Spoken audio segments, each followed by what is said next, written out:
Sang Sabda telah menjadi manusia dan tinggal di antara kita. Para sahabat Sabda Hidup yang terkasih, berjumpa kembali bersama saya, Frater Jimmy, dalam permenungan hari ini. Permenungan kita akan diambil dari Injil Lukas bab 4 ayat 14 sampai ayat yang ke-22a. Mari kita mempersiapkan hati kita untuk merenungkan Sabda Tuhan. Dalam nama Bapa dan Putra dan Roh Kudus. Amin. Semoga Tuhan beserta kita, sekarang dan selama-lamanya. Inilah Injil suci menurut Lukas. Dimuliakanlah Tuhan. Dalam kuasa Roh kembalilah Yesus ke Galilea, dan tersiarlah kabar tentang Dia di seluruh daerah itu. Sementara itu Ia mengajar di rumah-rumah ibadat di situ, dan semua orang memuji Dia. Ia datang ke Nazaret, tempat Ia dibesarkan, dan menurut kebiasaannya pada hari Sabat Ia masuk ke rumah ibadat, lalu berdiri hendak membaca dari Alkitab. Kepadanya diberikan kitab Nabi Yesaya, dan setelah dibukanya, ia menemukan nas di mana ada tertulis, "Roh Tuhan ada padaku, oleh sebab Ia telah mengurapi aku, untuk menyampaikan kabar baik kepada orang-orang miskin, dan Ia telah mengutus aku untuk memberitakan pembebasan kepada orang-orang tawanan, dan penglihatan bagi orang-orang buta, untuk membebaskan orang-orang yang tertindas, untuk memberitakan tahun rahmat Tuhan telah datang." Kemudian ia menutup kitab itu, memberikannya kembali kepada pejabat, lalu duduk. Dan mata semua orang dalam rumah ibadat itu tertuju kepadanya. Lalu ia memulai mengajar mereka, katanya, "Pada hari ini genaplah nas ini sewaktu kamu mendengarnya." Dan semua orang itu membenarkan dia, dan mereka heran akan kata-kata yang indah yang diucapkannya. Demikianlah sabda Tuhan. Terpujilah Kristus.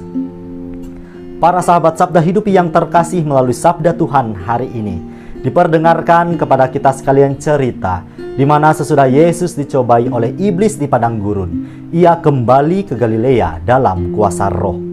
Makin tersiarlah kabar tentang Dia di Galilea, di mana di situ Yesus terus mengajar di rumah-rumah ibadat, dan semua orang memuji Dia. Kita dapat membayangkan betapa pesona dan wibawa Yesus kala itu sungguh memikat banyak orang. Yesus tidak hanya mengajar di Galilea, tetapi Ia juga pergi ke kampung halamannya, yaitu Nazaret. Di sana pun Yesus juga mengerjakan hal yang sama. Dan diceritakan lebih lanjut bahwa ketika Ia hendak membacakan kitab suci di rumah ibadat, diberikanlah kepadanya kitab Nabi Yesaya, yang mana Yesus membacakan isi dari nas dalam kitab tersebut. "Roh Tuhan ada padaku, oleh sebab Ia telah mengurapi aku, untuk menyampaikan kabar baik kepada orang-orang miskin, dan Ia telah mengutus aku untuk memberitakan pembebasan kepada orang-orang tawanan, dan penglihatan kepada orang-orang buta, untuk membebaskan orang-orang tertindas, untuk memberitakan tahun rahmat Tuhan telah datang."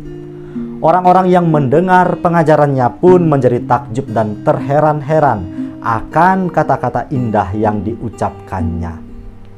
Para sahabat yang terkasih, apa yang disampaikan oleh Tuhan Yesus merupakan pengungkapan tentang siapa dirinya. Ya, Allah hadir di tengah kehidupan kita untuk membebaskan kita sekalian dari ikatan belenggu dosa. Segala macam bentuk penderitaan kita Ia lepaskan. Dan bahwasannya rahmat Tuhan Allah sungguh meliputi hidup kita sepanjang waktu.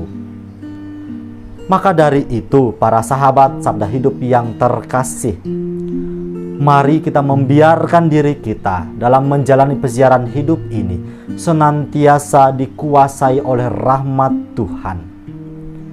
Dan saya teringat akan sabda Tuhan yang telah kita renungkan hari kemarin, bahwa Ia telah mengatakan, "Jangan takut." Sabda ini hendaknya tidak berlalu begitu saja dari pendengaran kita, melainkan hendaknya sungguh kita resapi dari hari ke hari.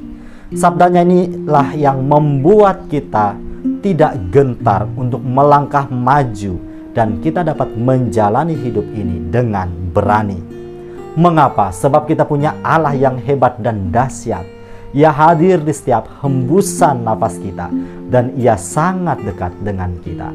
Maka dari itu para sahabat yang terkasih, perlu bagi kita untuk terus-menerus menyadari kehadirannya yang menyelamatkan ini melalui setiap peristiwa dan pergumulan hidup kita. Menyadari kehadiran Tuhan dibutuhkan telinga yang mau mendengar, hati yang mau merasa, dan keterbukaan diri yang mau menerima setiap proses penempaannya.